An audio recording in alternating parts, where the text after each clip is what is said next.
Oh, we're gone? We're doing it. Okay. The hiatus is over. So I've completed all the steps in my recovery. I am no longer an addict.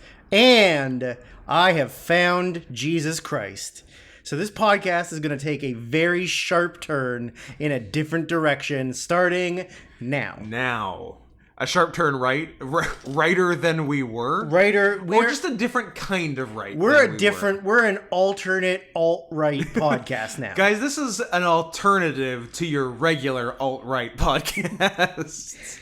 Some might say that we are a normal right-wing podcast now because we are the alternate to the alternate right wing. Yeah, we're like a straight down the middle, looks you in the eye when he shakes your hand kind of right wing now. Yeah, but don't leave the handshake too long. Not a long handshake. Not a long handshake. No. We're not cobblestone boys. Or does it cancel all the way out and does alt-right go back around and we're like democratic socialists now? Ooh, Are we in the DSA? Do we got DSLs? We do got DSLs, and of course DSA stands for Dick Sucking Association. We are definitely in the Dick Sucking Association of America.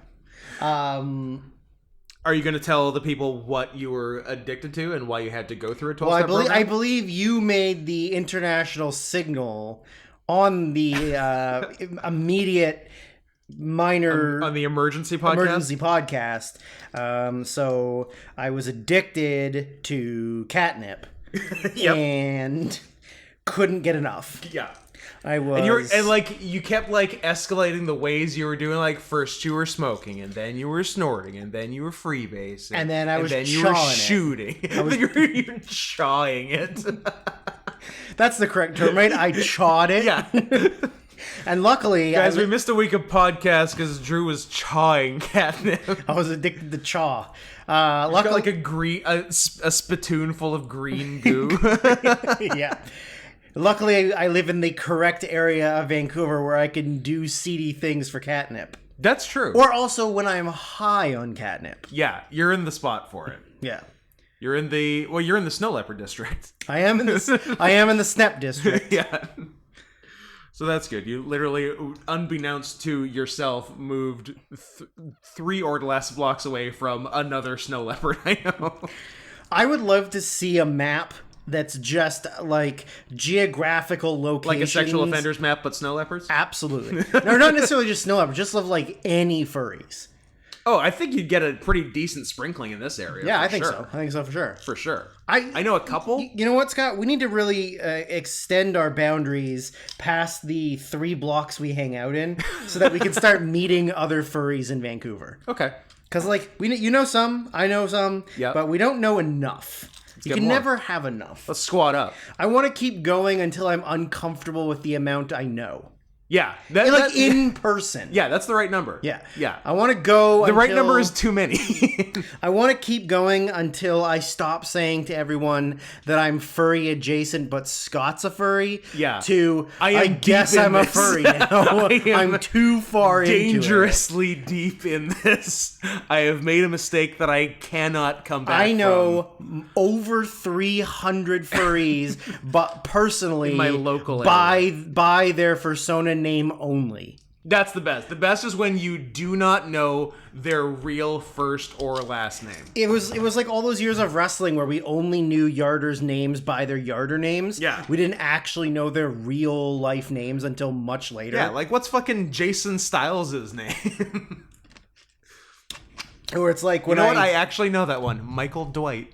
I remember going up to noted Yokozuna cosplayer Kikyo and saying directly to her face, hey, is it weird if I ask you what your real name is? Because I feel like we're kind of friends now, and I don't want to only know you by your made-up Japanese name, and you're white. Yeah, I don't want to refer to you by your worker name if we're actually friends. Yeah. So yeah, it's one of those weird things where you only know them by their furry name, which is what I want. Yes. I don't want to know government names. I want to keep it anonymous.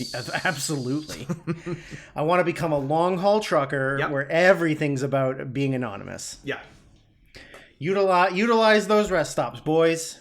That's what they're there for. That is absolutely what they're there There's for. a reason there's a hole cut between every single bathroom And stall. also, it's not an accident. you don't it's not even- a design flaw. You don't even need to be ashamed. That's what it's there for. It's there. Like, they expect you to use them. Yeah, it would be rude not to. It's not like they're like super hard to find. You have to do a bunch of research, and you're gonna go into a couple bathrooms here and there where there's nothing, and you're very disappointed. No, They're like, oh, I guess I'm not supposed to do it. No, they're like, okay, everywhere. what is your job with working for this city? I'm the person that designs where all of the freeway, highway, rest stop bathrooms go. Okay, and you understand that when you design it, you have to put. I'm aware. I know. I have to put the holes in. I know that that's part of my job. What do you think? Don't you dare tell me that are you aware that you have to? I went to university to learn how to put those holes in. What do you think? I'm not going to do the holes? The holes are 90% of my job. The holes are everything. I have to.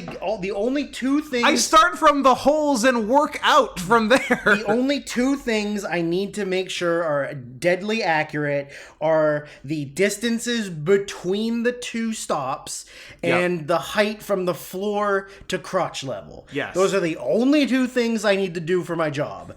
Now, multiple stall bathroom, do you put the holes at varying heights to accommodate various people? That's a good question. Or is there a standard across the board height and you got to work it out? I think you have to go at the national average height. The national average. It's not like at some bathrooms they have that one urinal that's lower for kids. Or should there be like or one glory? LPs. Should there be one glory hole that's lower for kids? Or one that's wider for a bigger hog.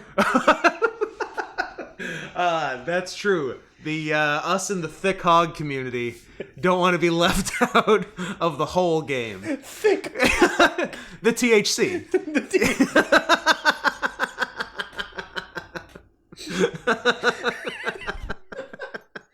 No, I muted for a second, and then I was like, no, I can't mute. I have to keep laughing. Oh, that's maybe the funniest thing you've ever said. The thick hog community. Would that it were true.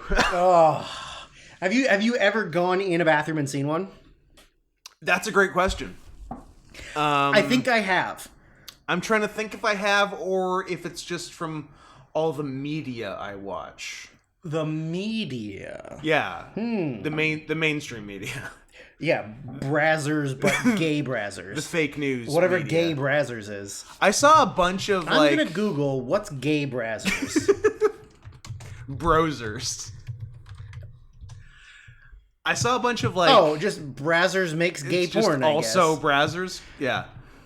I saw a bunch of memes where they would just stick the Brazzers logo on something that looked like it could be porn, but for a long time before I knew what Brazzers was. Okay. It's one of those where you hear the parody song before the real song. Right. Like you hear lasagna before La Bamba. You hear fat before bad. Have I ever told you the story? I mean, maybe I have off air, but not on air. Let's go on air. One of the graduations at the school that I attended. Because usually what it was at the last month of the year. What are you talking? Vancouver Film School? Vancouver Film School, where VFS. THC. Don't spend your money to go there; it's a waste of time and money. So with a month left in the year, they would put together a sort of whatever they wanted. It was up to them, but a collaborative of all the things they did throughout the year, pictures, videos, but their personal stuff. Mm-hmm. Make a video, and then it would play at grad. So this one year, this kid, shout out to Suraj, who he was the one that volunteered to do the video for his class. Nerd. So he edited it all together for everyone, and in the middle of the video was just... So it was here's us at... all of us going out for dinner or something, or here's all of us drinking, and then there was a split second of why can't he missed a frame or something? But No. Okay. He very intentionally intentionally put in just one single clip, Yeah. Or one image that kind of went completely over everyone's head, Except yours. except for myself and Jordan Vasquez, of a specific interracial porn company known as Blacked. I'm familiar with Blacked only because of Cumtown, and they said that Adam was on it. So usually, I don't know why I can't. Like, do they not have a website? Because, like, I typed in the website and it didn't come up. So maybe they're not even a thing anymore. We lost Blacked? Maybe we lost blacked.com. Anyways, like, the videos would, or like the front of the, nice, I'm literally just looking up porn. Would have, you know, like a pre-sex picture of like the skinny scared white girl and two just massively jacked ripped black dudes. Yeah, Nymphomaniac style. With just the caption, like, you know, just the picture that would say blacked.com, right? And he put 1 second of a picture of that in the grad reel, so it was like a still. Love it. So it's like, oh, here's us having dinner, here's us goofing around in the studios, here's us doing this. Black.com. Here's this. And Jordan and I, the only two people in the room, lost our fucking minds. And I'm standing at the front with all the instructors, and Jordan's up in the balcony, and we make eye contact and just couldn't stop laughing. And then we're like looking at him, and we're like, fucking, that's the best thing I've ever seen. So shout out to Siraj for putting black.com in his grad reel. Siraj. Siraj. What a mensch. Siraji P. Henson. Oh. Yeah. My cousin. Yep. Noted Indian black dude. Love it. Yeah. How did we get onto black.com? Great question. We Brazzers. Oh, Brazzers. What was gay Brazzers?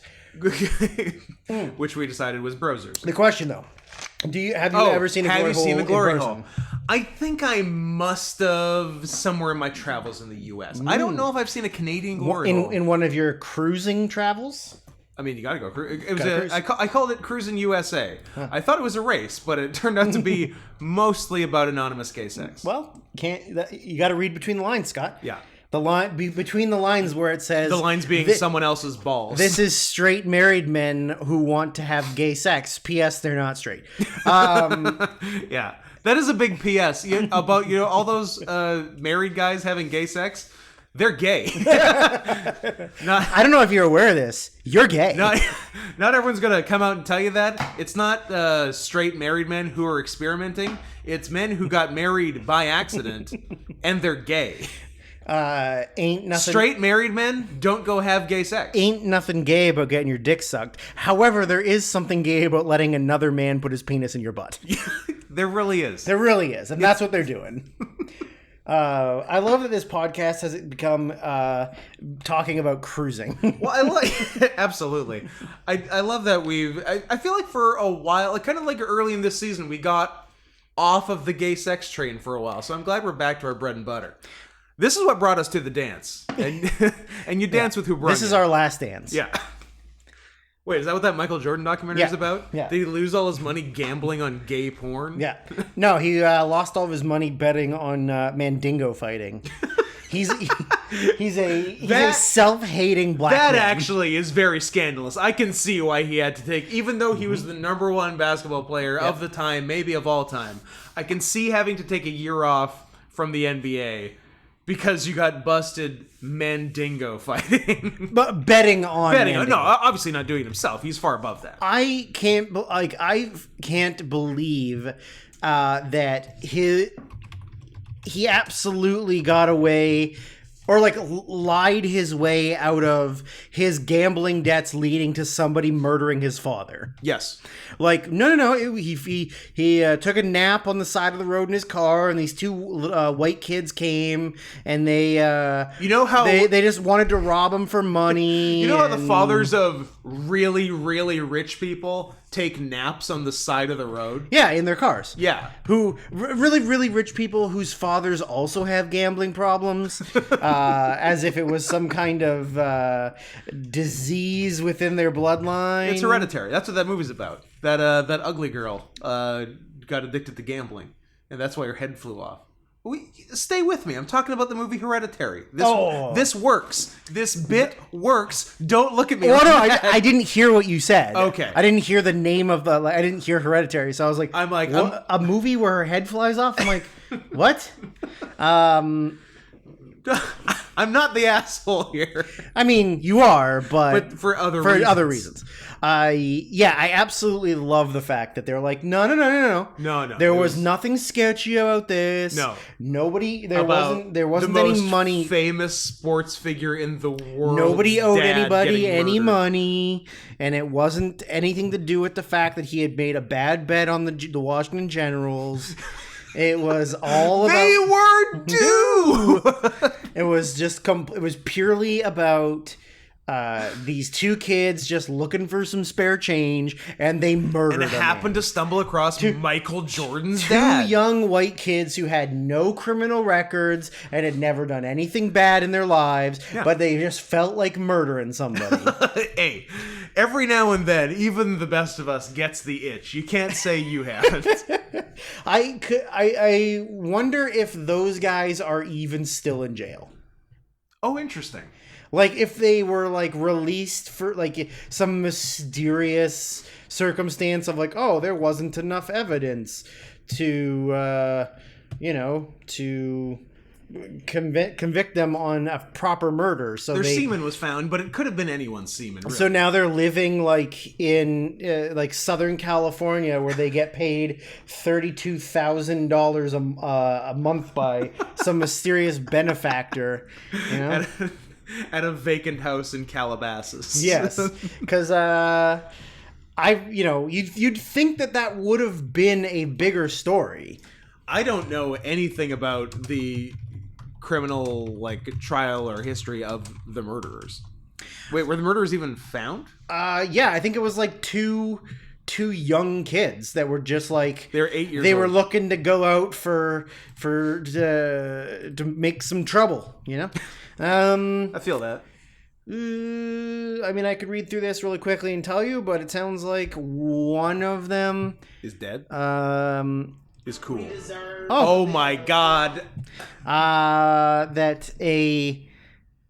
Two people were arrested. Daniel Green and some other person. But were then released for lack of evidence. They were eliminated parole for crimes committed on or after October 1st, 1994. Since Demery was sentenced before the changing guidelines, he was still eligible. I guess it sounds like they're both still in jail, but turns out they're both going to med school. They're doing great. But yeah, I mean, just like the circumstances behind it are so just like willy-nilly, like, we were just walking by and saw this guy sleep, and we're like, you know what, I've never killed anybody, let's kill somebody. And they're like, hey, is that Michael Jordan's dad? I mean, I guess we're killing Michael Jordan's dad. We've honestly said most of that to each other some nights before, like, hey, I've never killed anybody. Just spitballing here, but What if we find the world's most famous? What if we go find Michael Phelps' dad sleeping in a car? We're going swimming on this one? I mean, he's the greatest swimmer of all time. That's true. And just murder him, you know? Just fucking murder for the sake of murdering. Like, I want to know that I took the life of a famous person's father. I want to kill a sports hero's dad. Let's go kill... Floyd Mayweather Sr. Floyd Sr.? I don't know if we should name specific people just in case that we say we want to kill. Okay. I think we should keep it more general. Okay. I think we should kill the father of someone who recently fought Logan Paul. Fought's a loose word, but hugged. Hugged for a while. Hugged and kissed. Hugging and kissing and making billions. I wonder, this is being taped the day after that fight. I don't think the pay-per-view numbers are in yet. I'm intrigued what they'll be. I think it'll be really big. I think they'll be big. I think they'll be very big. I mean, I did say about a year ago, I said, like, if Floyd Mayweather and Logan Paul fight, it'll be the biggest pay-per-view of all time. I don't know if it will be. I don't know if it'll beat, I think Floyd Connor's the biggest one. Floyd Connor's the biggest one. Yeah. I don't know.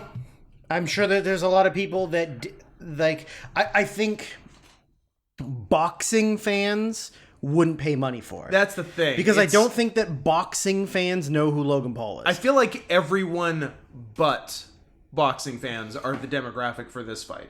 Like, boxing fans would be the last people to buy it. Yeah, whereas and just like at least kids with YouTube are the ones buying it. Yeah, at least boxing fans know who Conor McGregor is.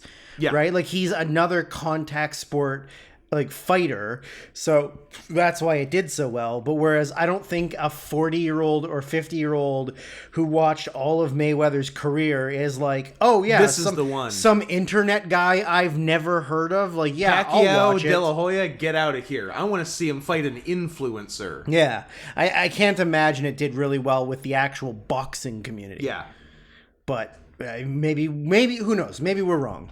Maybe we're wrong, and everyone loves Logan Paul, and they want to see him fight. Logan Paul has done... Could we be so out of touch? He's done... No. It's the children who are wrong. Why? There are no children. 4-H club? 3-H club. What is it? 4-H club. Logan Paul has done WrestleMania. Yep. Boxed Floyd Mayweather, and been on The Masked Singer, all in the same year. Oh my god. Cool guy. What a life. Cool guy. And been to the Suicide Forest. Not this year, but he has been. No, but he has been there. Scott. I think it was in the news. I got to take a quick detour here. Oh. Speaking of my favorite show, The Masked Singer. Oh boy. I got a bone Have you to got pick. news for me? I got a bone to pick. Oh. With the production of this show. Okay. So fair. The idea generally, that's what this show is now. Oh yeah, of course. This is all about The Masked Singer. It's a Masked Singer recap show. Yeah, it actually is. So the Masked Singer is supposed to be like, celebrities or like people of notoriety in masks, singing so that you don't know who they are, and then the judges, and then a bunch of retarded judges make bad guesses as to who absolutely, and then the audience votes on like, oh, like who's the best singer? Yeah. And if you look at the past, it's always been like people who are talented or famous but aren't necessarily professional singers. Right. The final 5 contestants this season were all like recording artists, professional singers who have all had like platinum albums. Okay. Which I think kind of defeats the purpose a little bit. Like, I assume all the performances were basically good then, if they're all professional singers. Exactly, right? Like, they're the ones that all lasted to the final now 5. It's just guess what singer this is. Exactly, right? Yeah. Like, before... And it's not Antonio Brown. It was like, yeah, Antonio Brown was one of them. He was the first one ever eliminated. Yeah. But there was like Rob Gronkowski, right? But there was also like, like Wayne Brady won. Like, you don't think of Wayne Brady as a singer. But this year, the last 5 were Hanson. All of them? All 3 members of Hanson. They were in Russian nesting dolls. That's cute. Yes. Were they sitting on each other's shoulders? No, they were not. Omarion. Wiz Khalifa. All right. JoJo. And the winner was Nick Lachey of 98 Degrees. So, JoJo, like Triple H's niece? JoJo? Is that what she is? Is she related to Triple H? I think she is. Is she like, she's the one who's She's a Levesque. Yeah. Yeah. Really? Yeah. Scott, I'm learning new things about JoJo. What do you think about that? And she did, what's the song? Get Out? Nope. Too Little, Too Late? Too Little, Too Late. That's the one. What are we looking at? 2006 on that one? Probably. Find out right now. 2006. Yep, 2006. Happy to do it. She won a Radio Disney Music Award for favorite karaoke song. I presented it. Oh, congratulations. I was dressed as Tigger. I did not realize that that she was related to Triple H. Yep. Well, good. Well, good for her. Good for her. Yeah. Anyways, that's my side spiel on a show that I hate watch. I love that you watch it. Yeah. It makes me happy that you watch it. You know what it is? You know what it is? And I'll tell you what it is. I'll tell you. You. I'll tell you. I just enjoy the work of Ken Jeong and anything he says and does, and so... Pardon me, just Ken Jeong? Yeah. Doctor. Doctor. Ken Jeong. How could I forget he's a doctor? But yeah. Can you imagine I feel like that's what an cheating. annoying doctor he would be? No, I think he's a character. Like, the Ken Jeong you see is not him. But I think he'd still be like a real joke around doctor, Well, and I don't know if I need that from my doctor. Depends on the news. Depends on the news. If he's telling you got double AIDS, I don't need a Patch Adams type. Patch Adams. Oh, they should redo Patch Adams with Ken Jeong. Oh, Oh, you know what? That's not bad. You know what? I'm back in. Back in on Jeong. What's the Asian equivalent of Adams? Patch Chang. No, because he was Senor Chang, so you can't do Chang. I really, really wish either Patch or Adams had an L or an R in it, which would make life so much easier. Or if one of them rhymed with, I don't know, wink or something. But they're not making it easy with Patch Adams. It's hard to Orientalify it. Yeah. We'll come back to it. We'll think about it. It might be it might be uncrackable. It might be uncrackable. It might be the one thing we can't achieve. Did we mention this is the worst year of our lives? And I'm Scott. The one and only thing we can't achieve: making Patch Adams Chinese. Well, you know what? Can't win them all, Scott. Can't win them all. I do hear that Rafta is the best medicine. But that's all I got. At least we're not listening to Ho Ho Loon do English commentary on Dragon China's Gate. best. China's best? I mean, I said he's trying his best, but I like your one too. Scott, technically he's from Hong Kong. Hong Kong. So China. China. No, Hong Kong. What's that, Taiwan? Oh, right. China. I can't wait to bring my movie to all the great countries of Southeast Asia and of China, and also the country of Taiwan and the country of Hong Kong. The countries of China, Hong Kong, Taiwan, and Macau. Oh, I hate him so much. What a fucking coward. Have you seen the trailer for the Fast and the Furious movie that he's promoting? I don't think I have. Oh my god! Don't even do it. Do they fly like a car into a shark? Yeah. Do they? It's a combination of Sharknado and Fast and the Furious. Yeah, that, in my head, that is what. Although it is. once we get that Fast and the Furious Jurassic World crossover, Drew, you made my year with that. You're like, okay, Universal, what's the plan? Well, we have 2 profitable properties. What? 3. The other one was Despicable Me. Right. But animated doesn't go with real world. So. Someone didn't see Cool World, but okay. I like that that's what you went with. Well, I say Roger Rabbit popped in my head, but I'm like, that's not that funny. You know, it is funny. Cool World. I like that you went there. Happy to do it. Isn't Brad Pitt in that movie? You bet he is. Yeah. And Madonna, maybe? Madonna? I don't know. Maybe. Continue your thought while I look this up. What was my thought? I don't know. Oh yeah, the Universal's profitable properties. Yes. So like, okay, we've got the Fast series, and we've got Jurassic Park. I don't know what. It's a classic. That little Mexican girl. Why not both? .gif. Why not both? And then, over time, if it works, then you sprinkle in a few minions. I mean, I guess you could really put Minions in there. Why couldn't you put Minions in there? And then you use that whole thing to reboot the Dark Universe. And you're set for life. The Dark Universe makes me so happy just because of how much Tom Cruise intentionally sabotaged it. Was it intentionally, or did it just happen? He didn't want to do it. I think what I read was he was contractually obligated to do more than one, and he didn't want to. Okay. So he was like, hey, what if I'm just Ethan Hunt, and I fight the mummy, and the mummy becomes like a 3rd-tier character in this movie? What if it's about me trying to not have sex with this woman and also doing stunts? Tom Cruise is really good at not having sex with Yes, women. he is. And he's also good at doing his own stunts. We get it, Tom. We get it. You're We get compensating it. for something. You're 52. You're short. You're good at stunts. You're charming. You're handsome. I want to have sex with you. Whatever. They have to dig a trench next to you so that all the other actors can walk in a trench. There is a lot of trench acting in Cruise movies. Yep. All the in the Days of Thunder, all the other cars were in trenches.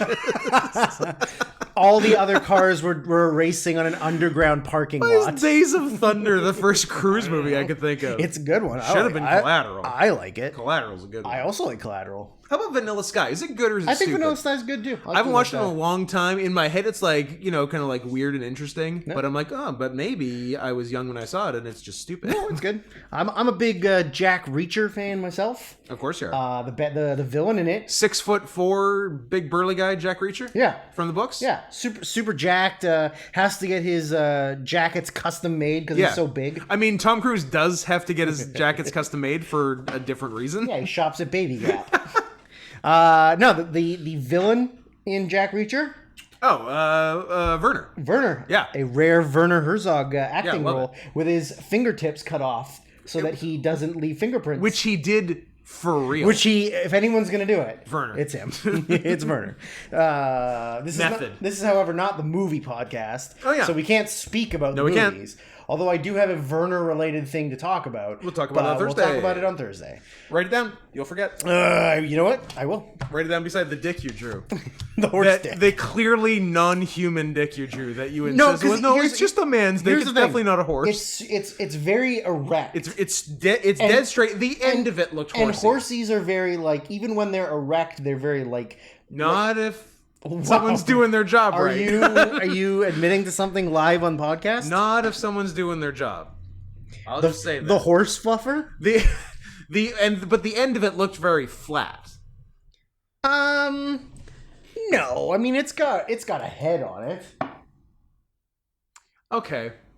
Now that I'm seeing it, it's not as horsey as I thought it was. It's a little horsey. Because horsey, if you'll allow me, I feel like horsey is a lot more it's got a top that comes out, but then it goes like that. Isn't it a lot more like that? Yeah.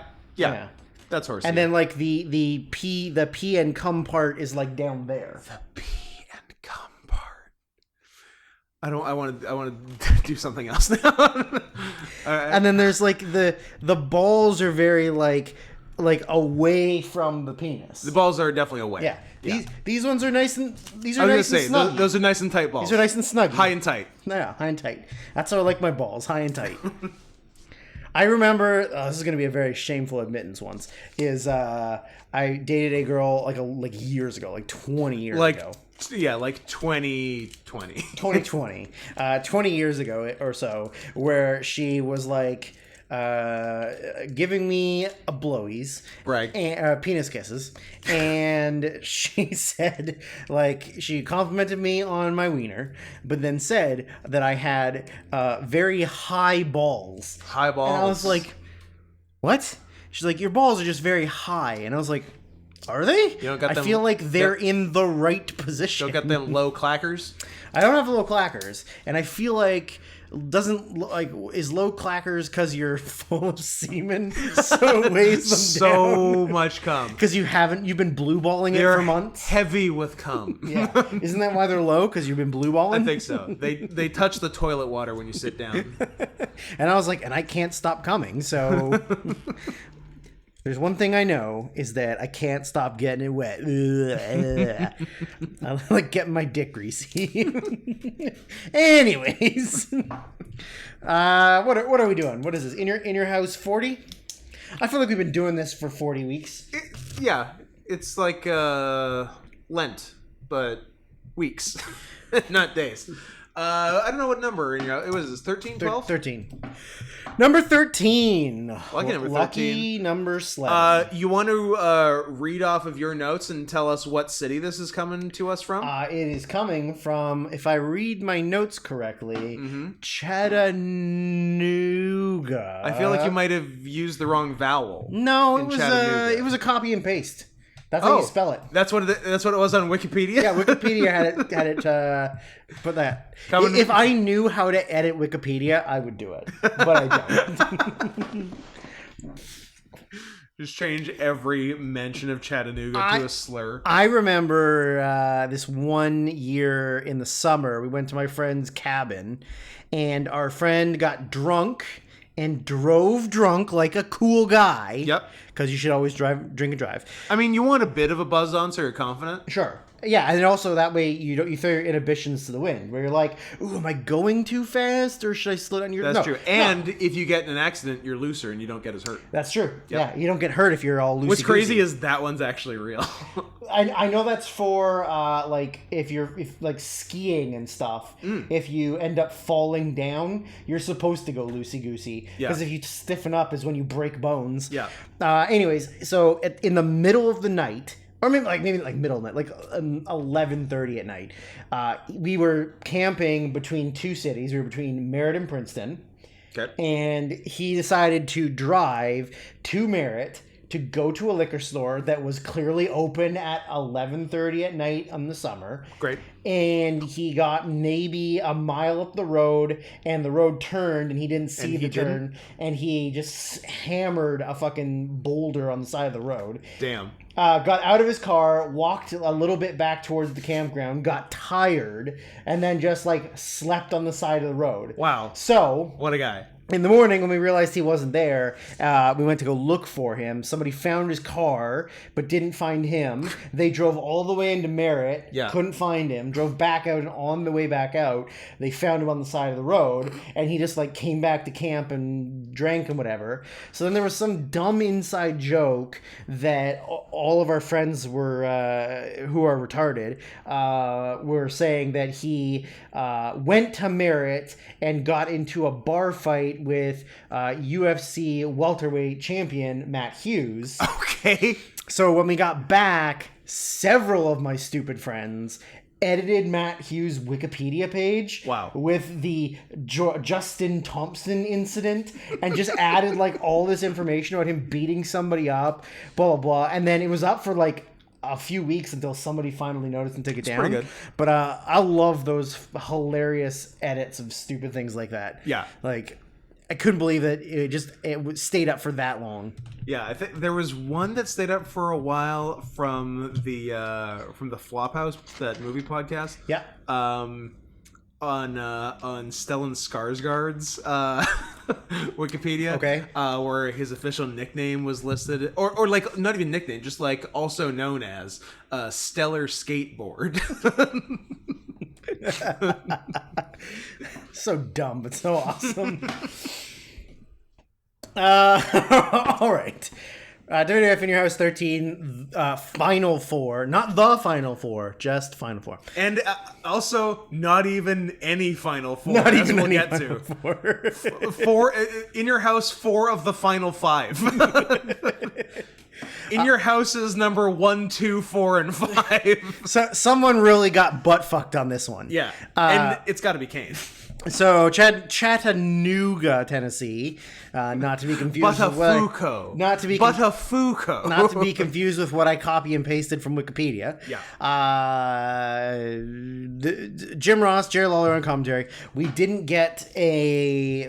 There's no free for all on this. No. The dark match was the Godwins versus. But free for alls are Headbangers. coming back. There will be more free for alls. Oh, he's cooking of something up.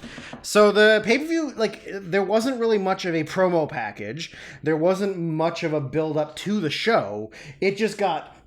just here we go. Right to Mark Marrow entering. There maybe was a pre-show, but there were no matches on it. Yeah. So, yeah, right off the bat, Mark Marrow comes out. He's got a god-awful goatee. It sucks. It was horrible. It really sucks. Then stick to mustache, friend. So we get Mark Marrow versus Leif Cassidy, which on paper we were excited about. We thought it would be entertaining because Cassidy had a very good match with Flash Funk last pay-per-view, and Marrow's consistently good. And Marrow's been very consistently good. He's had some good stuff with Austin, and his stuff with Hunter has been kind of hit or miss, but it is still there's good parts to it. This match, however, sucked and was boring. Yeah, this match was very bad. It was surprisingly a lot of offense by Leaf Cassidy, and it was mostly just working over Mero's knee so that he couldn't do any of his high-flying stuff. And come the end, didn't matter. Didn't matter. Yeah, just like boring. Like he actually had a good-looking knee bar that he did twice. Did some good knee bars, yeah. But it was just. But it was pretty boring leg work. Yeah, stomping the knee. Like he did a double leg drop to the knee. That was funny. We laughed at that. Then he at one point he got into an argument with Sable. Cassidy went out to the floor, got into a little yelling match with her. She slapped him. He was gonna pop her one. The one thing about Mark Mero is he's so athletic that he doesn't actively have to exert himself too much. He did a tope through the rope with no run. He literally was 3 steps from the rope. It was and a he standing just tope dove through like it was yeah. nothing. But literally then after that it was then it's just leg work, and then all of a sudden my leg's good. Yeah, doesn't even hurt. And then, the setup to the finish was it was supposed to be, I don't even know, it was supposed to be Mero reverses something and Cassidy, goes into the turnbuckle, but it was just ugly. It was like he couldn't decide if he was going to do, the Bret Hart sternum first, or he was going to go through and hit the post. Yeah, so he got neither. The back of his neck underneath the turnbuckle, and then just stumbled back out. Yeah. And then Mero picks him up and hits the most low-angle Samoan drop of all barely time. A Samoan drop. It's like he was reversing a very low crucifix and just falling back on him. He did not have him up in a fireman's carry. No, at all. Not at all. He was in the middle of his back. Yeah, just hooked him and just dropped him. Yeah, and then dropped him. But then knee's good, and then climbs up top. Knee got better, shooting star press, call it a day. Done. Yeah. not even a challenge. No. So yeah, that match kind of sucked. Underwhelmed. Okay, here's probably the most bizarre thing that happened. Okay, this is I'm gonna say the second most bizarre in your house occurrence we've had, next to that ring announcer announcing Buddy Rydell. Buddy Rydell. So we get the Honky Tonk Man making his triumphant return. Yeah. Comes out full music, guitar, everything, gets in the ring. We then show a promo package of the Raw from the week before. I think 3 days before. Because it was from Thursday, Raw Thursday. Okay, cool. Which for, by my count, 24 years has bothered me as a title. Is it supposed to be a play on Sunday, Bloody Sunday? Oh. But it's Thursday, Raw Thursday? It's so bad. I don't know. What the fuck is it? That's pretty terrible. I don't get it. I don't get it either. But I'm sure that Vince also didn't get it. Because he's stupid. So Thursday, Raw Thursday? Raw Thursday? I don't know. Write that down, because that's going to be my description for this podcast. Just all caps, Thursday, Raw Thursday. I'm so mad at it. And legitimately have been for a very long time. Since the day it happened. Which I'm going to say was February 13th, 1997. Also, I don't have autism, I swear to God, Drew. Sure, you can tell yourself whatever you want there, fancy boy. What? I'll even look it up. You can keep talking, because I know you get mad when you have to look things up. That is correct. Granted, I do have a computer in front of me. I got one of them phones. What am I supposed to be looking up? No, you're fine. Okay, done. All right, you've convinced me. So yeah, it's a highlight. It was Thursday, February 13th, 1997. It was a highlight package of Sean, the infamous, anyone who knows, losing his smile. This is the one.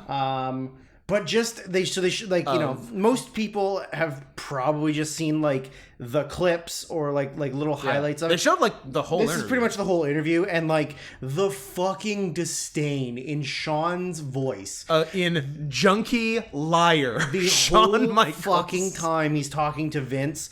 Then when he gives the title belt to Gorilla Monsoon, just you can tell how fucking angry he is that he's being punished for having a fun life. I mean, it's not that much punishing him. It's him faking a knee injury so he doesn't have to job to Bret at WrestleMania. Yeah, actually, that is very true. But it's also just like, I'm so fucking mad that people aren't just letting me be a dickhead. For sure. Like, fuck you. I'm rich and young, and I want to bone and do somas and like fucking start bar fights that I lose. That's all I want in life. I want to pay Chris Candido in cocaine to fuck Sonny. Oh, totally worth it. I mean, yes. Absolutely, totally worth it. Yeah. Both gone already, by the way. Sonny was on doing the hotline. Candido's gone. Yes. So we go from there to then hearing Flash Funk's music. Now, I know you're thinking, hey guys, what did Honky Tonk Man do? I don't know. You tell us. He's fucking gone. There was no payoff to Honky Tonk Man. I don't know if it was just to remind us that Honky Tonk exists, so that when they do rockabilly stuff, but it was pointless. Unless he was doing crowd work while they showed the highlight package. I guess, because they didn't have video screens. So I guess the crowd didn't see what we saw. Yeah. So I guess maybe he was like doing a song, doing a tight five. With my hair slicked back, I got coming to your town in my pink Cadillac. I'm just a honky tonk man. Except for, are we gonna get copywritten for that? Yeah, we're gonna get DMCA'd for our rendition of Honky Tonk Man by Honky Tonk Man. I don't think that's the name of the song. I think the song has a name. I'm just a honky tonk man. Is it Pink Cadillac? Is it Pink Cell Phone by the Deftones? By the way, if you haven't heard that song, go listen to it because the end part is crazy. We'll listen to it after, and you're gonna like the way you look. I guarantee it. Okay, I believe you. So Flash Funk's music plays. He does his dancing with his horse, and then out comes Bart Gunn, and then we're like, oh, maybe it's Honky Tonk. There'll be something with Bart Gunn and Rockabilly or something, and like, nope, because then out comes Goldust, followed by the match is Flash Funk, Bart Gunn, and Goldust versus the Nation of Domination, the oddly multicultural Black Panthers. Well, they got a black guy, they got a Puerto Rican, and a white guy who I assume spent a lot of time with black guys in prison. I think so. But he's still a white guy at the end of the day, even though he does now have a cool fake forehead tattoo. Yes, and they're now, are they 50% ethnic now? Because they had the big fat black guy, D-Lo, Clarence Mason, Farouk, and Savio. I'm counting Jamie Dundee as black. Okay. Wolfie D doesn't get to be. So they're mostly black then. Yeah, PG-13 is biracial. PG is black and 13 is white. That's correct. Okay. Yeah, so Farouk, Savio, Crush. They showed a highlight package of Savio turning heel and joining the Nation. Yeah. Which I don't really understand what the reasoning was, but none. This brought me to scream at the television. Was Crush's finisher the heart punch? You bet your ass it was. And we said he learned that in prison. Yes. After getting butt fucked in jail. After getting violently raped for months. The Black Panthers in prison taught him how to do the heart punch. They sexed him in and then taught him the heart punch. So they're in the ring, they do their salute. I said when PG-13 were doing the Nation of Domination rap, coming down to the ring, I was like, there is nothing funnier than scrawny ass white dudes doing the Black Power fist. Awesome. It is awesome. I love it. It is so funny. Just these two scrawny white dudes putting their fists up in the air with solidarity with like the Black Islam. Yeah, it's so good. And yeah, one of the it was D-Lo. It was D-Lo. D-Lo looked so Nation of Islam. Yeah, he really did. Great. Yeah, his haircut, his hair and his facial hair and stuff. Awesome. Yeah, he really did. Big fan. Full Farrakhan. So as they're in the ring and then they take off all their entrance jackets and stuff, Savio still just has his regular good guy gear. Yeah, you were mad about that. Which is stupid. Like, if you know you're turning heel, you can gear. just get a black version of what you had. Yeah, I was thinking black and gray of what he had. Or literally just a black, like, Under Armour shirt and the black pants you wear all the time anyways. Sure. Right? Like, you don't need specific gear for every single match. I don't think Under Armour was invented yet. I don't think it was either. But, like, the equivalent of Under Armour. Didn't exist? It didn't have the technology. No. To have a tight black shirt. They had the technology. I don't think so. I never saw a tight black shirt before about 2004. Okay, fair. No, Under Armour started in 1996. So... Oh, just made it under the wire. Yeah. It was there, but it probably wasn't popularized. Promising startup, Under Armour. Probably wasn't popularized though. Man, its revenue in 2019. Yeah, they probably do okay. $5.27 billion. Yeah, I could do some damage with that money. Who's Kevin Plank and why don't I know him? Oh, he invented planking. He's a white guy who invented Under Armour. You thought Kevin Plank might not be a white guy? I don't know. He could be anything he wants. Don't tell him what to do. You thought you thought he might be from Mozambique? No. You thought he might be from Oman? I thought he might be from the United Arab Emirates. You thought he could be a UAE-er? You thought he could be from Myanmar? A UAE-er? It'll always be Burma to me, but... How about Siam? Oh, well, you're Siamese if you please. What if I just do one? That's fine. La la la, Miss Saigon, la. So... At the beginning of the match, Farouk tried to get a microphone, but the microphone that they handed to him wasn't working. So another one. There was kind of this scramble of him trying to get it, and Goldust just decides Fuck this. I'm not fucking waiting for this. This is stupid. So he just jumps Farouk, and then they just start all brawling in the ring. Great, good on the fly move by Dust. Yeah, Dustin really doesn't want to fuck around.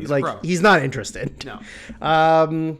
I don't know. The match wasn't really that much of anything. It was there. I liked it more than the first match. That's true. Boring. That's true. Yeah. At one point, all of the nation end up on the floor, and Flash Funk does a big, huge crossbody off the top to all of them. Floaty. Very floaty. But then when they get back in the ring, they just all of a sudden are on Goldust like nothing happened. Yeah. So they just beat up Goldust for a while. Then Flash Funk gets in, and they just sort of beat up Flash Funk for a while. Yeah. Then the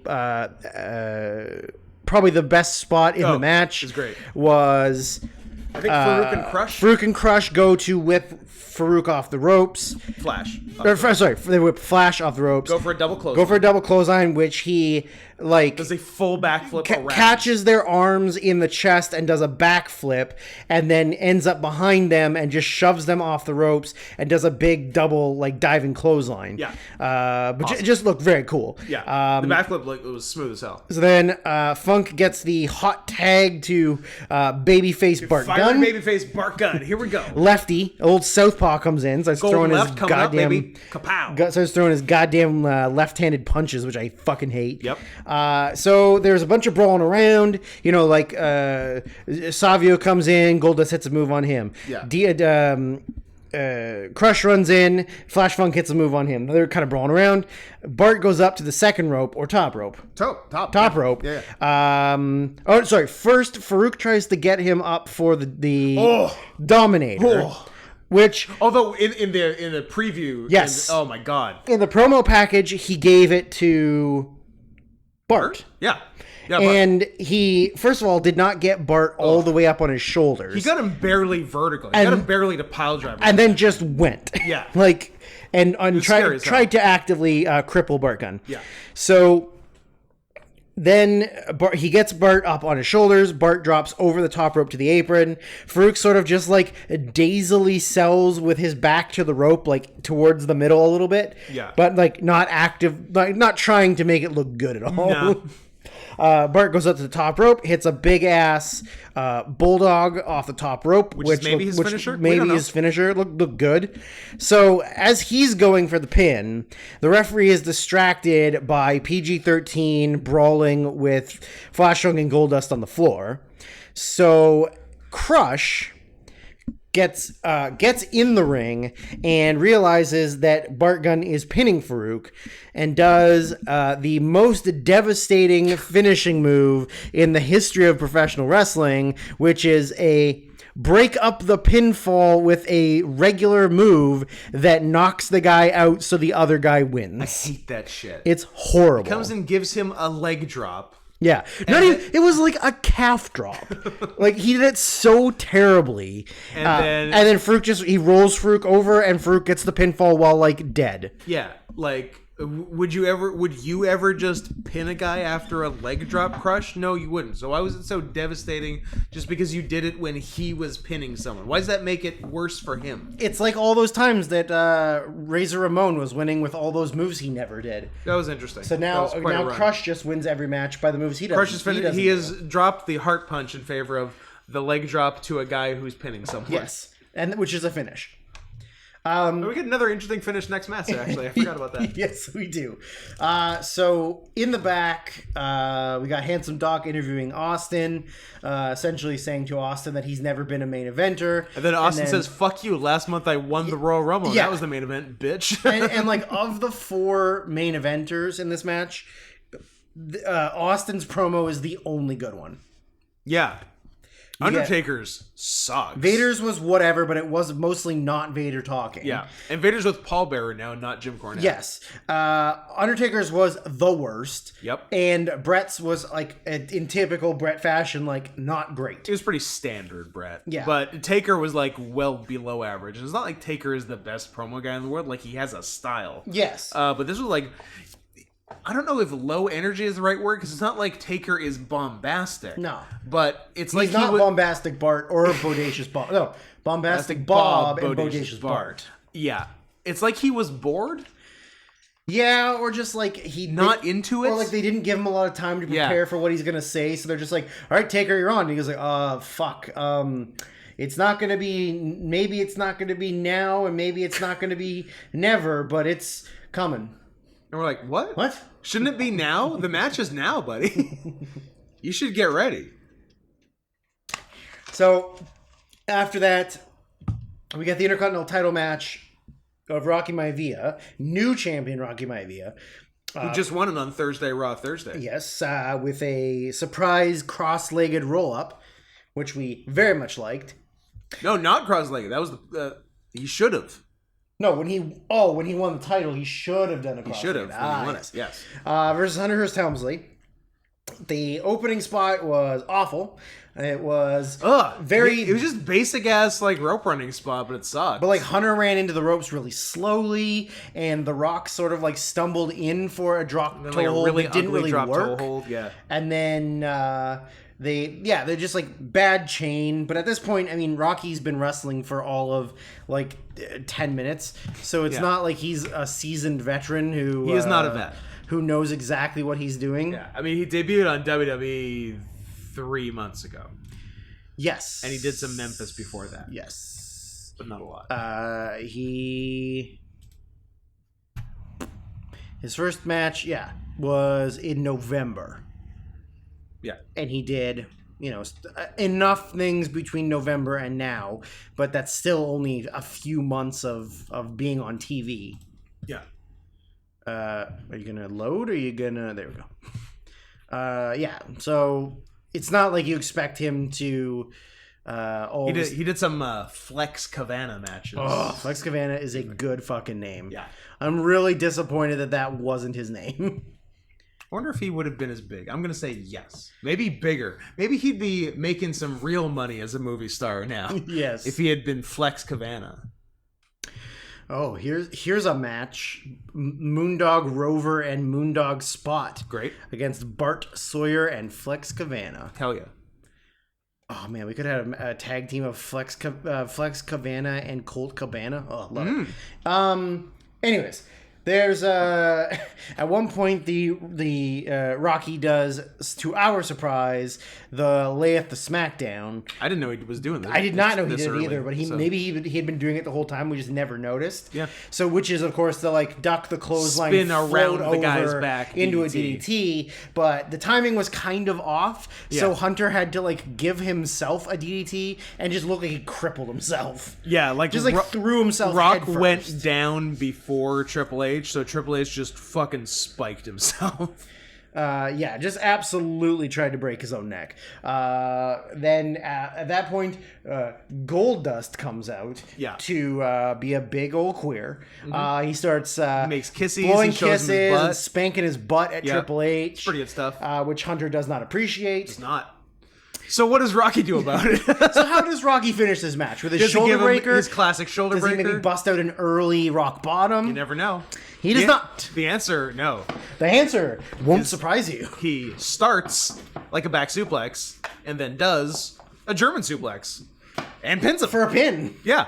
What do you think about that? And then I said to Scott, how many times do you think he's done that move in his, One. in his life? One? This One is the answer. One time. Yep. So Rocky wins again. After the match, Goldust and Hunter sort of getting into it. Marlene is at ringside, and from the crowd, someone reaches over and like puts Marlena in a chokehold. Someone reaches around. So I do enjoy a good reach around. From China? The old rusty trombone. Yeah. So of course this is the debut of China.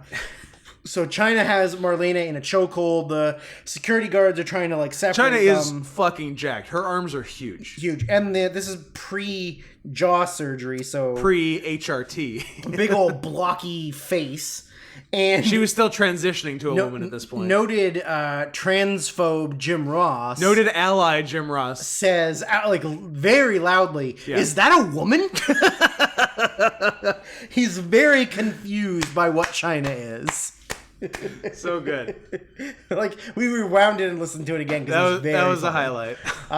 Then after, so the security pull her off and like drag her away. Yeah. Jim Ross is saying on commentary like, "Oh, I wouldn't be surprised if they're prosecuted to the full extent of the law." Wouldn't be surprised if she's sent to a men's prison. Men's prison. And then while Goldust is like looking at Marlena's on the floor to like resuscitate her, he just yells really loudly at the camera, "Put her in jail!" Also funny. Also very funny.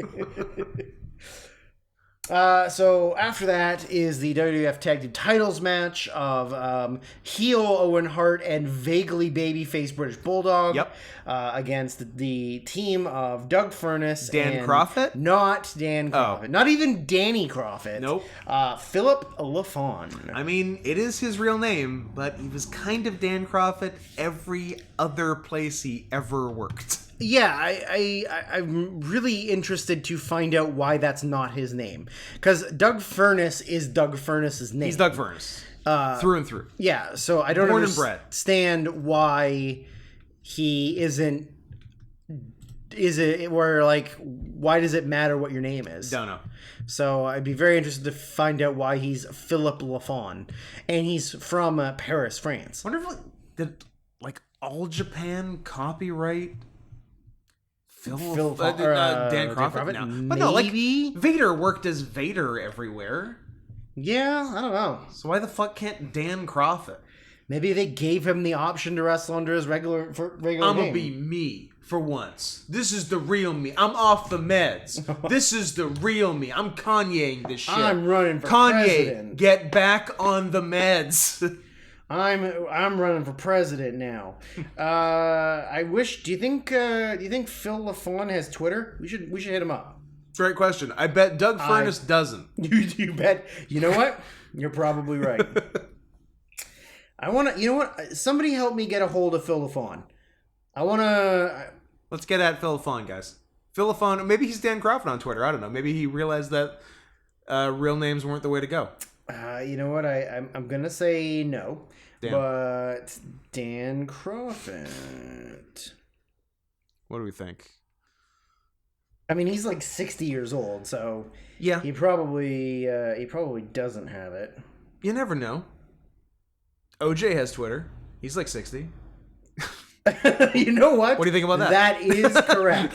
You know what? You are correct. Well, you got me there. Here's a very good Kawada kicking Crawford in the face. Good stuff. Then, I mean, I'm not seeing any Twitter, so We'll have to go deep. We're gonna have to do a deep dive to try and get a hold of Phil Lafon so we can see why they made him be Phil Lafon. Yeah. So this match was pretty good. It was good. Although you could clearly tell who the fourth best wrestler in the match was. And that's correct. There was an awesome, I can't wait for Kelly Summers to steal this move. It was beautiful. So whip in the corner. Owen and LaFawn. It was LaFawn and Owen. Yeah. Whip him in the corner, go for the monkey flip, but as he's going for the monkey flip, grab the back of legs, the legs and hold on. Jackknife him while he's trying to monkey flip you. But then Owen still keeps rolls rolling through. Into a pin, which then you hook the legs and roll him through back to a pin. And then it was get up, head scissors from the ground, flip him over. It was great. Awesome. Very, excellent wrestling. Yeah. But you can clearly tell that Bulldog is the fourth best person in this match. Yeah. Owen versus the other two is like a wrestling clinic. Yeah. And then Bulldog gets in there and just does sloppy powerhouse moves. Very soft clotheslines. Very soft where he swings his arm up. Yes. Yeah, well, he's got to get you with the bicep so that it looks like he's getting you. Yeah. But yeah, all of the actual wrestling in the match is great. Yeah. And it's unbelievable that they didn't use Furnace and LaFawn way better. They were there for 6 months. Because I guess they're there a year. The two of them are doing crazy technical spots, but also some more flashy spots that no one else at the time in WWF had done, and they just were kind of jobbers, sort of. This was the height of their WWF career, which is crazy. This one tag title shot, which is crazy. They're so much better than what they got used at, and maybe they just didn't realize what they had, or. Maybe they were doing a favor for someone, or who knows? Who knows? But yeah, these guys were in maybe the best tag match of all time. Yeah. Check out May 25th, 1992 versus Kenta Kobashi and Tsuyoshi Kikuchi. I don't know who those guys are. They're nobodies. They're nothing. Don't even look them up. Other than... Where are we here? Fatal 4. No, that's not it. They had... 1, 2, 3 tag team title matches against Owen and Bulldog. Okay. They have they had the Raw before this in your house, where they won by countout. Cool. Then this where they win by DQ. Yep. And then they wrestle on the WWF on MSG network in March. And they lose. Then they do a whole lot of nothing. Yep. They wrestle the Legion of Doom a bunch. Great. Then they're in. Who doesn't want to wrestle the Legion of Doom in 1997? You know, me. Then they're in a 4-team elimination tag on Raw in May of Owen and Bulldog, Furnace and LaFawn, the Headbangers, and the New Blackjacks. Yep. Then they're in Survivor Series 97 on Team Canada. Okay. And that's it. And the end. Then their last 3 matches are on Shotgun Saturday Nights. Great. Against Flash Funk and Scott Taylor, against the Hardy Boys, and against Flash Funk and Scott Taylor. I have that Hardy Boys match. Is it good? I think it is. Portland, Maine. Cool place. The capital? Bangor. No. Bridgeport. It's Portland or Augusta? Bridgeport, Maine. I mean, I'll believe it's a place. It's not the capital. Augusta. Augusta. Damn, 2 Portlands and neither is the capital of their respective state. Anywho. So, at one point, Owen and Bulldog go for a powerplex.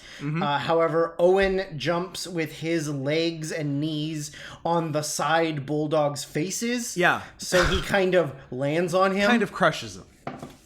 Which he then apologizes for by giving Bulldog an accidental spinning heel kick. Yes, which is proved to be lethal. Yeah, but in only months to past. Billy Gunn. Only to Billy Gunn. It's Billy Gunn's kryptonite, but to everybody else, it's fine. Yeah. So he accidentally hits Bulldog with a spinning heel kick. Bulldog gets up and clobbers Just him. straight up clotheslines him on purpose. Then as Furnace goes for the pin and Bulldog's like leaving the ring, he immediately changes his mind. Like, oh shit. Oh, I hate Owen right now, but I also love the don't tag want to titles. lose the tag titles. Yeah. So he comes back in to stop the pin. Then Furnace goes and hits a big drop kick on Bulldog, but he also kind of lands on his dome. Yeah, well, he was doing like the backflipping drop kick, but the timing wasn't great. He only made it most of the way over. Bulldog was too close to him when he did the drop kick. Yeah. Then he hits a no hands Rana is great. and does like a very silly pin out of it. Yeah. So like he does the Rana, lands on top of him with his legs still sort of like under his shoulders and just lays backwards on top of him while trying to grab the leg. Very silly. It was good. Very, very silly. So at the end, Bulldog is got LaFawn up for the power slam, so he gets him on the shoulder. Yeah, he's going to hit his finisher. And I think Furnace had been taken out. Yeah, no, it was like it was a done deal. Yeah, it was over, and Owen has the slammy and is kind of like, fuck it, and he bops LaFawn with the slammy, causing the DQ, even though they were going to win the match. They were about 7 seconds away from winning. Yeah. So. They announce Furnace and LaFawn as the winners. Owen and Bulldog get into a big argument. Bulldog shoves Owen, who drops his slammy and breaks the slammy. Then Clarence Mason tries to stop Bulldog, and he grabs him and pushes him into the corner and says a bunch of really racist things that we can't repeat on the podcast. Yeah, but and then watch the In Your House, and you'll hear the Bulldog say a lot of things that start with N and end very aggressively. And end with Adanuka. And then Bulldog and Owen yell at each other, and Bulldog's like, why don't you go die in 2 years? Then Owen's like, why don't you go die in 6 years? And everyone was sad because they did. They sure did. This also led to a conversation between the two of us of just by kayfabe standards, how ridiculously stupid it is that the titles don't change hands on a DQ or a countout. Like, we've really been conditioned to accept it, but when you think about it logically, it's such bullshit. Like, the champions can just leave the match at any time they want and keep the titles. Just go home. If things are going bad, they can just leave. Yeah. Or hit them with the trophy. Yeah. Like, imagine in a UFC fight if Jorge Masvidal hit, I don't know, name another fighter. Diego Sanchez. Good one. Good pull. Hit Bob Sapp with a trophy. Would he get to keep his title after he hit him with a trophy, or after he just left in the middle of the fight? Yeah. I don't think he get to keep the title. Nope. I think they'd give the title to the other guy. Yep, for sure. Don't you think? Absolutely. Yeah. Yeah, I agree. I was going to say, here's a peek behind the curtain. I couldn't pull the name Randy Couture. Oh. So I said Diego Sanchez. I mean, Sanchez has definitely fought as high as middleweight, and Masvidal has fought at middleweight, whereas Randy mostly did light heavyweight and heavyweight. Do you know... Now, this is really giving away too much. This is too many trade secrets right here. Do you know why I thought of Diego Sanchez instead of Randy Couture? No. Because their first names both have 5 letters and their last names both have 7 letters. God. Ladies and gentlemen, full-blown autism.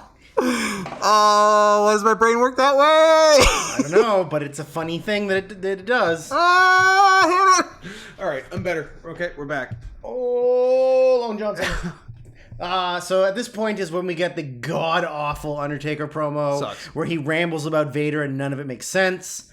Then they show the end of the Royal Rumble that happened that set up this match. So, of course, anybody who is familiar with wrestling, and if you're not familiar with wrestling, why the fuck are you listening to this? Hey, I'll tell you what, another peek behind the curtain, except the curtain was already open. Got another one of those lovely comments during the Twitch stream yesterday from, if I can pull the username, I think Reg or Reg Queen X, something along those lines. Maybe those three things in a different order, but I feel like there was a Reg, a Queen, and an X, and it was honestly my favorite compliment we get. I don't know shit about movies or wrestling, but I love hearing you fuckers talk. That makes one of us. And then I said thank you for it, and I said I love getting that compliment because that means we don't have to limit ourselves to what we talk about, as long as people enjoy the rapport or the Michael Rappaport. The Michael Rappaport. The only man who's got a lifelong end pass.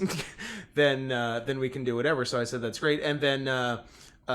Adam, my husband, my husband and co-star, supporting player on the Adam Plays channel, my co-host on Adam Plays, decided to play Joy Whack-A-Mole with me, where anytime something happy happens, he has to smash it down as quickly as possible. And he's like, yeah, and if people don't know the subject, you can just make all the stupid inaccuracies you want, and no one will care. I'm like, fuck you. You know what, Scott? He fucking got you. He got you good.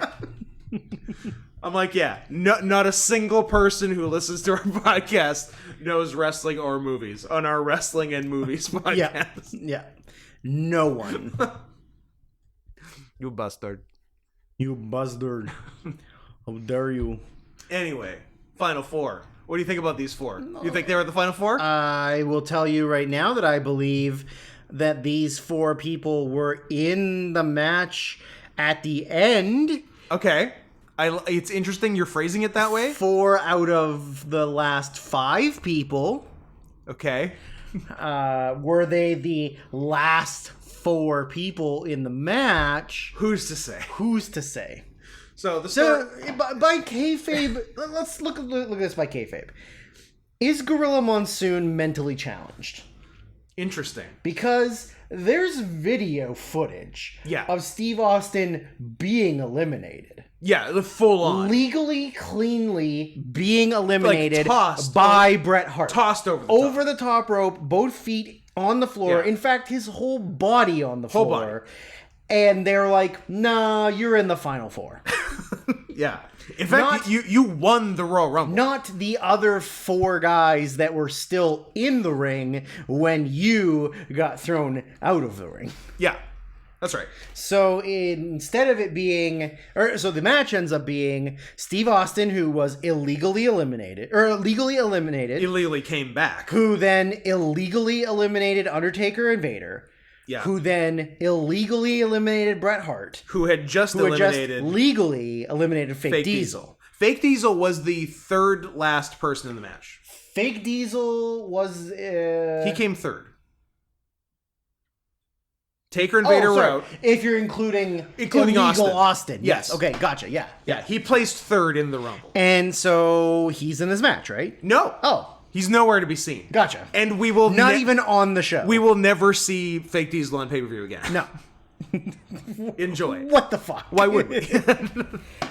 Yeah. So anyway, the story is some kind of timing got fucked up, and Fake Diesel was supposed to be eliminated like considerably earlier, at least before Undertaker and It was Vader. supposed to be Bret dumps Diesel. Maybe he was supposed to be Austin fifth. dumps the other 2, then dumps Bret. That way they're the final 4. Yeah. Or maybe Diesel was supposed to be eliminated before Austin got eliminated. Yeah, maybe just got much fucked earlier. Up, like who knows?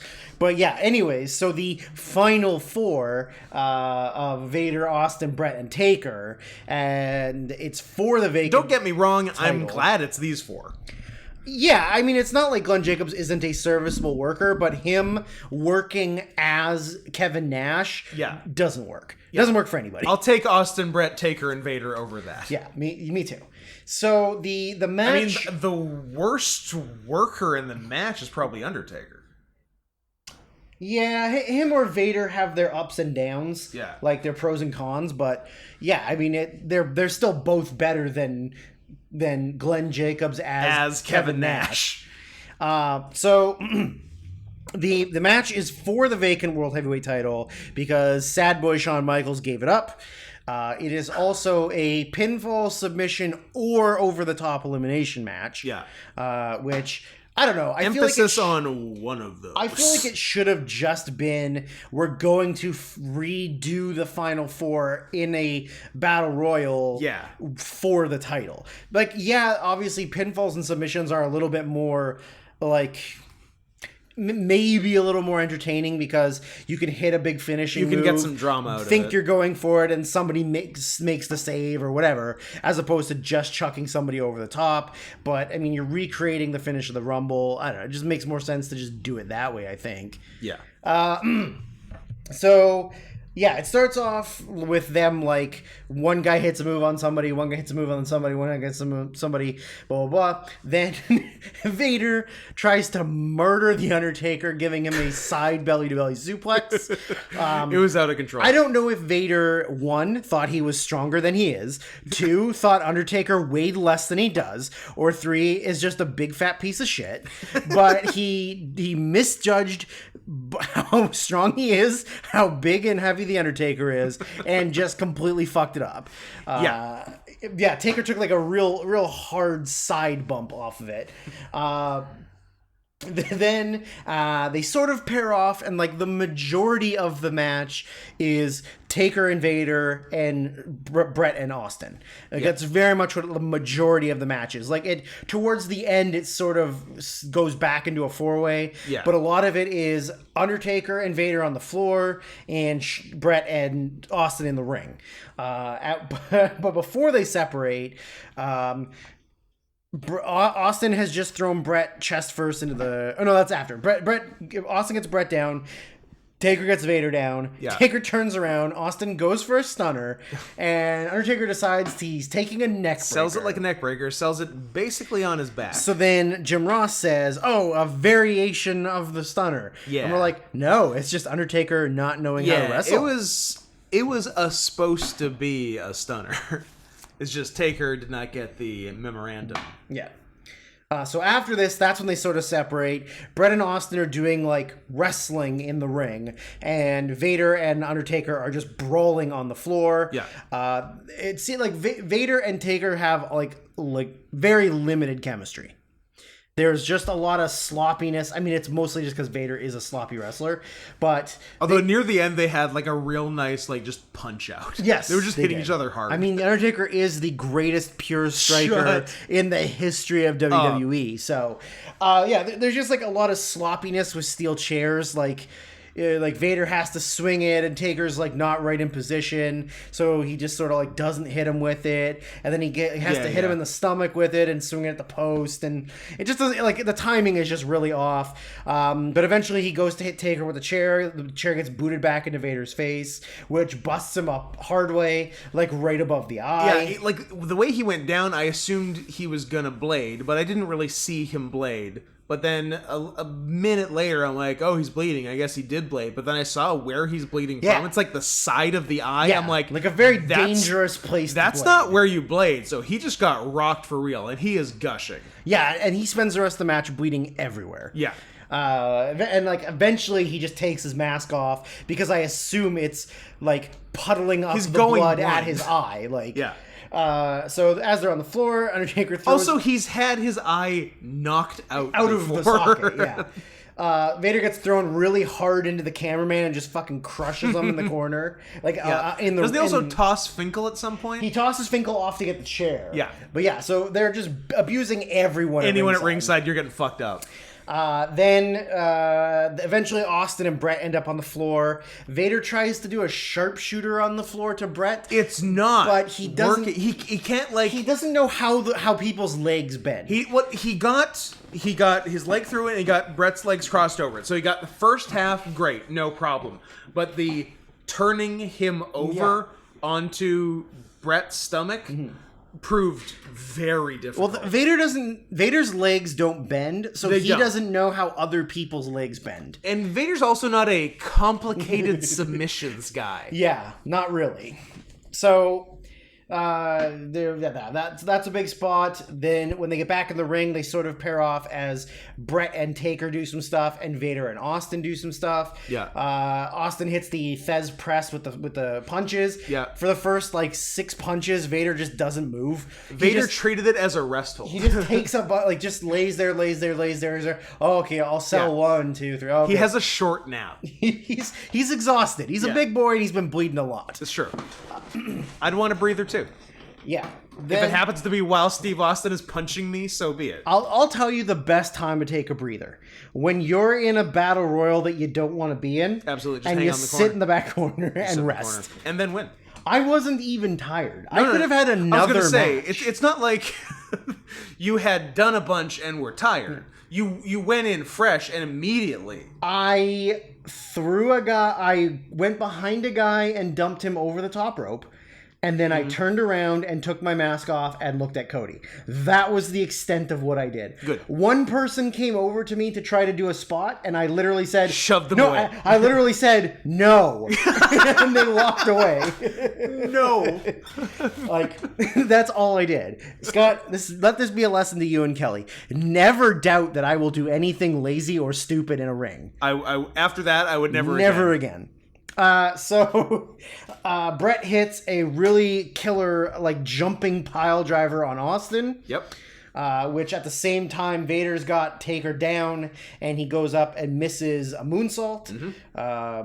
Vader doing moonsaults is the craziest thing because there's nothing coordinated or athletic about it. He just throws himself. He just throws himself up and he gets over backwards and does a rounding off moonsault. He gets it. Yeah, it's crazy. Yeah. It's not like he's this star athlete who's doing S.A. Rios level moonsaults. No, but he just somehow cracked the code on it. Do we get to see any S.A. Rios matches? Is he on it in your house? On pay-per-view, I'm gonna say no. Disappointing. At least not now. He might. I think he's on one in 2000. Lame. But it's post in your house. Lame. I think he's got a European title match with Eddie Guerrero, and I'm gonna say Backlash 2000. And if I'm right, you owe me I'm gonna put Coke in quotation marks because that actually means kiss. Oh. You can just say kiss and people will be excited about it. Mr. Aguila. Mr. Eagle. Has he wrestled more recently than you or I? Yes. No. Oh. Take that. We beat him. Promotions. Has he wrestled? He wrestled as S.A. Rios in more than one promotion? Yeah. Huh. Okay. Did he wrestle WWF jacked as S.A. Rios against Eddie Guerrero for the European title? What do we got? On Backlash 2000. Shut up. In the month of April. I'm trying to see if he's on any pay-per-views. Sorry, April. April, you say? April of 2000? Yeah. Nope. No. Dudley's, S.A. and Val. Yep, 30th. Yes! Backlash 2000, baby. Hercules. Is that his only pay-per-view appearance ever? I want to say yes, outside of maybe a Rumble, but maybe not even that. I'm thinking yeah. I'm thinking Arby's. Don't. Okay. That is it. One boom pay-per-view appearance. In and out, baby.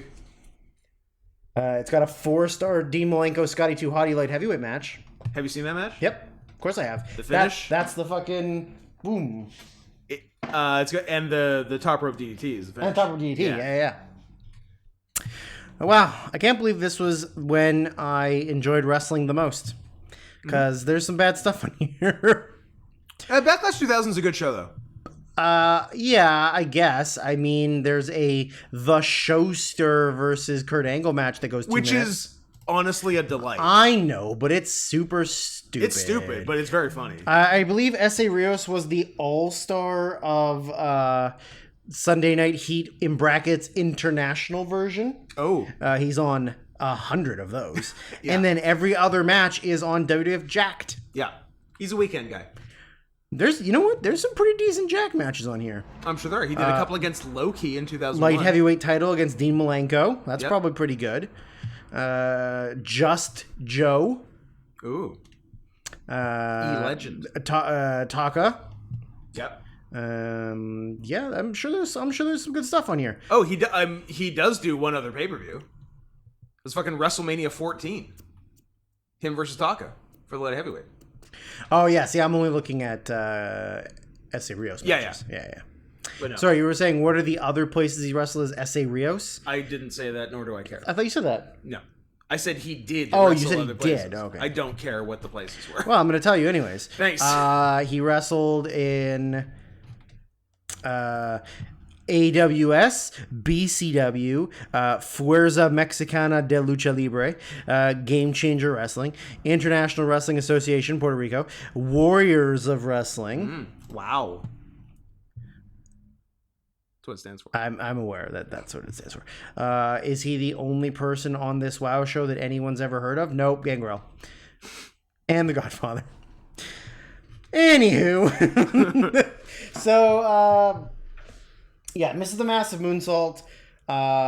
Then, as they're all sort of brawling around, Brett and Austin fight their way up, and Brett just fucking clotheslines Austin straight over the top of the floor. Yep. So, first elimination, Steve Austin over the top. And he immediately leaves and doesn't do anything for the rest of the match. Okay. So after that, Brett and Vader fight their way up to the top, where Brett hits a superplex on Vader, which is crazy. Pretty cool. Then we get Austin refusing to leave and getting up back in the ring and stomping a mud hole on Brett. Yeah. Then Taker and Vader start fighting again. Vader gets Taker down Climbs and for the Vader bomb. climbs up for the Vader bomb.